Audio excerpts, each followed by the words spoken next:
Welcome back to Mr. Brain Recapped YouTube channel. Today, I'm going to explain 2003 slasher horror film titled as Wrong Turn, which is first part of Wrong Turn franchise. It is directed by Rob Schmidt and written by Alan B. McElroy. Spoilers ahead, watch out and take care. Two college students, Haley Smith and Richard Stoker, are rock climbing in the West Virginia forest. Rich reaches the top, while Haley continues to climb. After Haley begins to struggle, she notices Rich's bloodied hand at the top of the cliff before his body is thrown off the cliff. Someone begins to pull Haley up the cliff by her climbing rope. She cuts it, making her fall. She attempts to escape to her and Rich's car but trips over barbed wire before being pulled back into the woods by an unseen force, before being killed.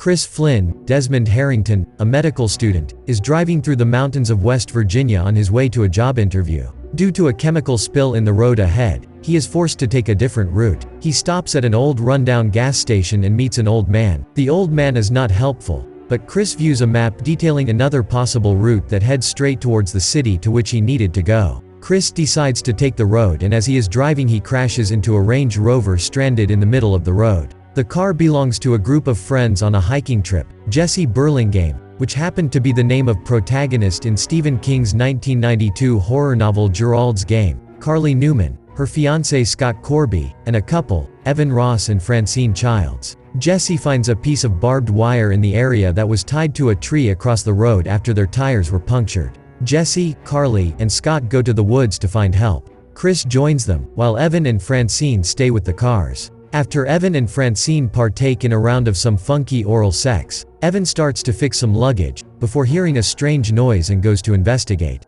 After a while, Francine notices that he is missing, and she goes into the woods to look for him. As Francine ventures further into the woods, she finds his sneaker and his severed ear. As Francine stumbles back, she realizes what is going on in shock. She screams and is still shocked to know what is happening when a figure wraps barbed wire around her mouth, tearing it open and killing her. As Chris, Jesse, Carly and Scott try to find help, they find an isolated cabin. They go into the cabin and discover miscellaneous objects and human body parts in both a fridge and also the bathroom. They are horrified and try to escape, but they hear the occupants coming back and are forced to hide. Scott and Carly hide in what seems like a room filled with items from throughout the years. Chris and Jesse are forced to hide underneath one of the disgusting cots. Three cannibalistic mountain men, all whom are extremely disfigured, enter the cabin and bring in Francine's dead body. Chris, Jesse, Carly and Scott silently watch in horror, as her body is brutally butchered and messily eaten. As the cannibals fall asleep, the friends silently escape. However, Sawtooth, Gary Robbins, awakes and alerts the other cannibals and begins to chase the friends throughout the forest. The group climbs up to a nearby clearing with many cars, which they realize are the cars of the cannibals' victims.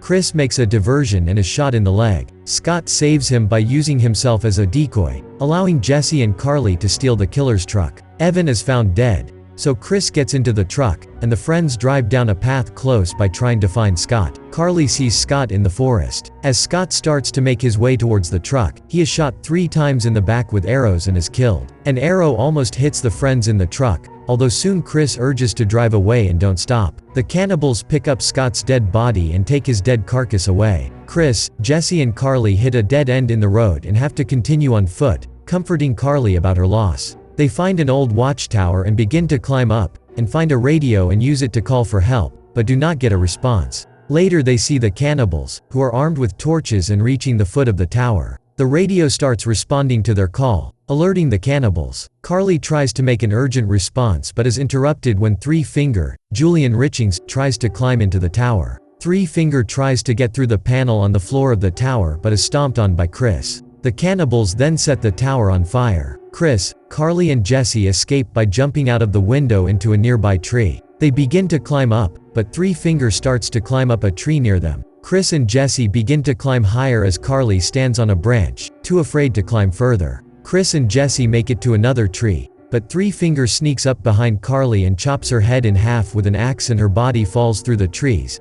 as Chris and a sobbing Jesse watch in horror. They decide to avenge Carly and trick Three Finger to get hit by a branch and fall out of the tree, giving the last two survivors a chance to escape. They escape from the cannibals and hide in a cave near a waterfall until the next morning, where Chris comforts Jesse. Just as they find a road out of the woods, the mountain men find them and push Chris down the hill and capture Jesse and take her back to their cabin. Chris survives the fall and meets a police officer, but before he is able to convince the officer of what is happening, the police officer is soon killed when an arrow shot from the woods hits him in the eye. Chris attempts to drive away in the car, but does not have the keys, so instead hitches a ride underneath the car as the cannibal drives it back to the cabin. When the cannibal arrive at the cabin, Jesse is tied to a bed and gagged with a belt, begging for help. Outside, the cannibal in the police car arrives, with Chris still under and close by. After the cannibal goes inside with the officer's body, Chris gets down from the bottom of the truck. Back inside, as Jesse is about to be killed, the front of the cabin is caught on fire and flames start flying.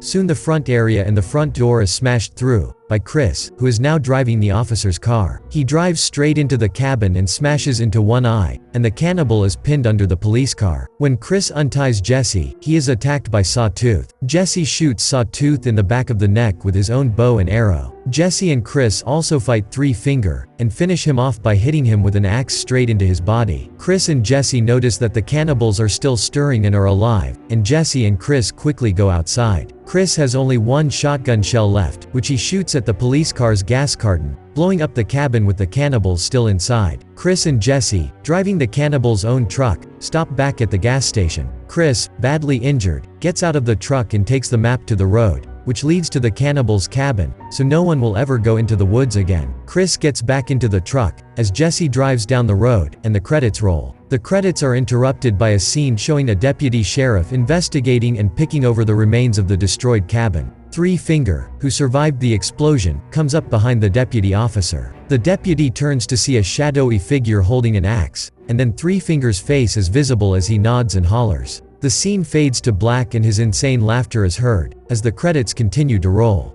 So, this was the first movie of Wrong Turn franchise. I am going to explain all the parts, so subscribe and press the bell icon so that you can get the regular updates. Thank you for watching, junkies.